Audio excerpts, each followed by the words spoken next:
राधे राधे प्यारे विद्यार्थियों। आज अपन यहां जिन टॉपिकों पर विचार करेंगे, बात करेंगे, वो टॉपिक ये हैं। देखो, अपन ने इलेक्ट्रॉन पढ़ लिया, प्रोटॉन पढ़ लिया, न्यूट्रॉन पढ़ लिया।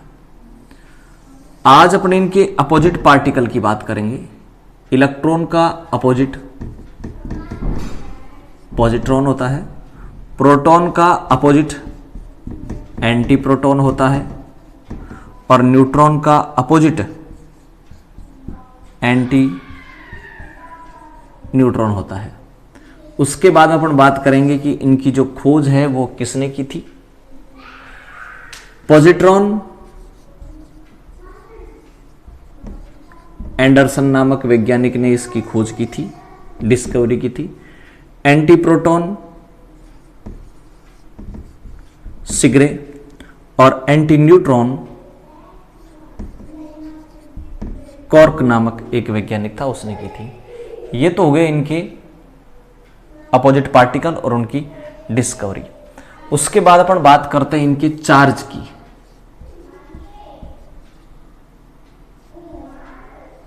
उल्टा चार्ज होता है भाई। देखो, इलेक्ट्रॉन पर नेगेटिव होता है तो पॉजिट्रॉन पर +1 होगा, प्रोटॉन पर +1 है तो इस पर -1 होगा, इस पर 0 होता ही है। मास की बात करें तो मास तो देखो, यहां इलेक्ट्रॉन पॉजिट्रॉन दोनों का मास सेम होगा, प्रोटॉन एंटी प्रोटॉन का मास सेम होगा, न्यूट्रॉन और एंटी न्यूट्रॉन का मास सेम होगा। तो आपके पास 1 2 3 पार्टिकल थी, हो गए 3, इनके उल्टे हो गए। टोटल पार्टिकल कितने हो गए? 6। टोटल पार्टिकल अपने पास 6 हो गए। और इन 6 के बाद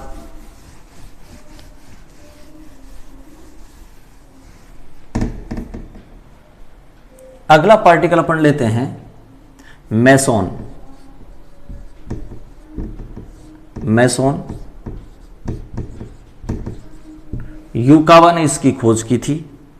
और ये मेसॉन एक पाई होता है, एक म्यू होता है, एक के होता है। चार्ज की बात करें, इस पर पॉजिटिव भी होता है, नेगेटिव भी होती है। यानी पाई पॉजिटिव भी होता है और पाई नेगेटिव भी होता है। म्यू पॉजिटिव भी होता है और नेगेटिव भी होता है। के पॉजिटिव भी होता है, नेगेटिव भी होता है और उदासीन भी होता है, न्यूट्रल भी होता है। ये आपके पास हो गए इन मेसॉन पार्टिकल की खोज यूकावा ने की थी। ये हो गए इनके चार्ज। ठीक है, तो इसके बाद अपन बात करते हैं मेसॉन के बाद न्यूट्रिनो। न्यूट्रिनो पॉलिंग ने इनकी खोज की थी और चार्ज इनको 0 होता है और इनका जो मास है वो लेस देन इलेक्ट्रॉन। इलेक्ट्रॉन से भी कम न्यूट्रिनो का मास होता है। इनका क्या होगा? मेसॉन का ज्यादा होगा इलेक्ट्रॉन से, लेकिन कम होगा प्रोटॉन से। यह मेसॉन का मास है कि मेसॉन का मास लिख दूं यहां। मास ज्यादा तो होगा किससे? इलेक्ट्रॉन से, लेकिन इनका कम होगा प्रोटॉन से। ठीक है भाई, तो इनका जो मास है इलेक्ट्रॉन से तो ज्यादा होगा लेकिन प्रोटॉन से कम होगा। प्रोटॉन का ज्यादा होगा, ठीक है, इलेक्ट्रॉन का कम होगा। तो ये हो गया मेसॉन का मास, चार्ज, न्यूट्रिनो का मास और चार्ज। ठीक है, ये अपने पास पार्टिकल हो गए भाई। 6 पार्टिकल अपन ने देख लिए।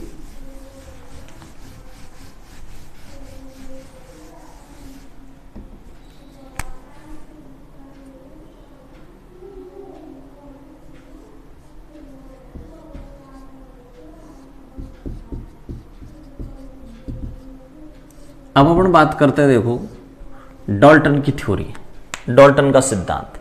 तो डाल्टन की थ्योरी या डाल्टन का सिद्धांत क्या है? इस डाल्टन की थ्योरी के कारण बात करते हैं। देखो, डाल्टन क्या कहता है भाई कि कोई भी सब्सटेंस है, कोई भी पदार्थ है,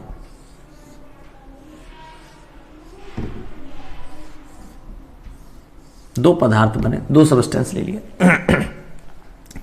ये पदार्थ या ये सबस्टेंस डाल्टन कह रहा है कि छोटे छोटे पार्टिकल से बना है, छोटे छोटे पार्टिकल से बना है।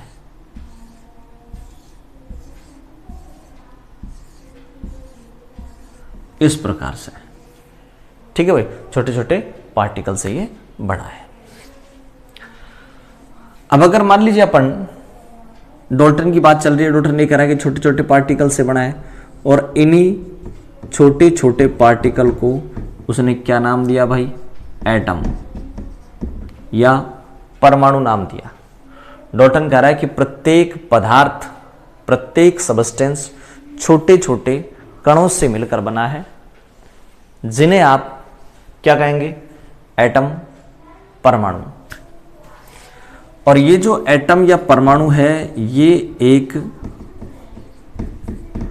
ग्रीक वर्ड है भाई, और इस ग्रीक वर्ड का मीन्स होता है कि जिसको और ज्यादा नहीं तोड़ा जा सकता, और ज्यादा डिवाइड नहीं किया जा सकता, वो है।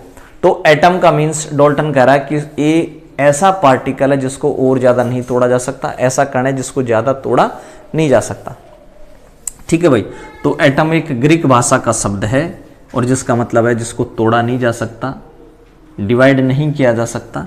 लेकिन बाद में जाके पता चला कि भाई ये जो एटम है, इस एटम में डिस्कवरी कर लिया अपन ने, देखो इस एटम में इलेक्ट्रॉन, प्रोटॉन, न्यूट्रॉन जैसे छोटे कई पार्टिकल होते हैं। लेकिन डाल्टन की बात करें, एटम को डिवाइड नहीं किया जा सकता। बाद की जो मॉडर्न थ्योरियां हैं, उन मॉडर्न थ्योरियों से ये पता चला कि एटम को डिवाइड किया जा सकता है इलेक्ट्रॉन, प्रोटॉन, न्यूट्रॉन में। ये दो एलिमेंट है। और एक चीज और, डाल्टन ये कहा कि ये ही एटम, जैसे कोई रिएक्शन हो रही है, A प्लस B से क्या बन रहा है? प्रोडक्ट। तो इस केमिकल रिएक्शन में एटम ही पार्टिसिपेट करते हैं, एटम ही भाग लेते हैं। किसी भी रासायनिक अभिक्रिया में कौन भाग लेगा बताओ? एटम, परमाणु भाग लेते हैं किसी भी केमिकल रिएक्शन में। ठीक है, ये जो एटम है इसको डिवाइड किया नहीं जा सकता, डाल्टन की बात करें।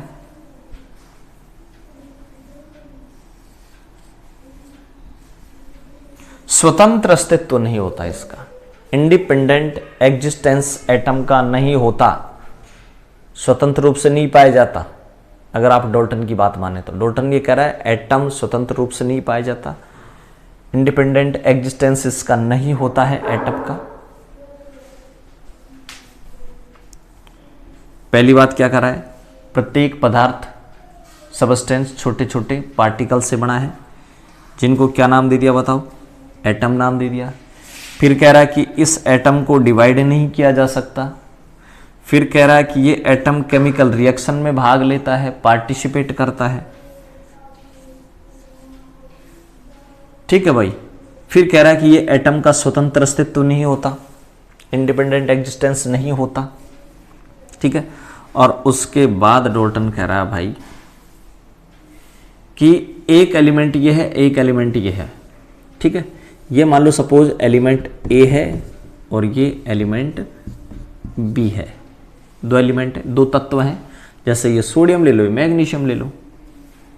ठीक है भाई, ये ले लिया सपोज मैंने सोडियम, और ये ले लिया पोटेशियम, दो एलिमेंट ले लिया। ठीक है, सोडियम, ये रहा सोडियम, दो एलिमेंट हो गए, ये पोटेशियम है। सोडियम के सारे पार्टिकल साइज में, मास में सेम होंगे, ये और ये साइज में, मास में, डेंसिटी सब सेम होगी। ठीक है भाई, तो ये दोनों समानता रखेंगे, दोनों के सारे जो एटम हैं वो सेम होंगे। पोटेशियम के भी सारे एटम सेम होंगे, लेकिन इन दोनों की कंपैरिजन करें, दो डिफरेंट एलिमेंट के जो पार्टिकल हैं वो सेम नहीं होंगे। क्या ये सोडियम का और ये पोटेशियम का, बताओ साइज में सेम है क्या? मास में सेम है क्या? साइज में, मास में सेम नहीं है ना, इसके छोटे पार्टिकल इसके बड़े पार्टिकल है। इसके सारे सेम हो सकते हैं, इसके सारे सेम हो सकते नहीं होंगे, इसके सारे सेम होंगे, इसके सारे सेम होंगे, लेकिन दोनों की कंपैरिजन करोगे तो दोनों के साइज मास इनमें सेम नहीं होंगे भाई। तो ये हो गया अपने पास डाल्टन की थ्योरी भाई, जो डाल्टन ने दी थी।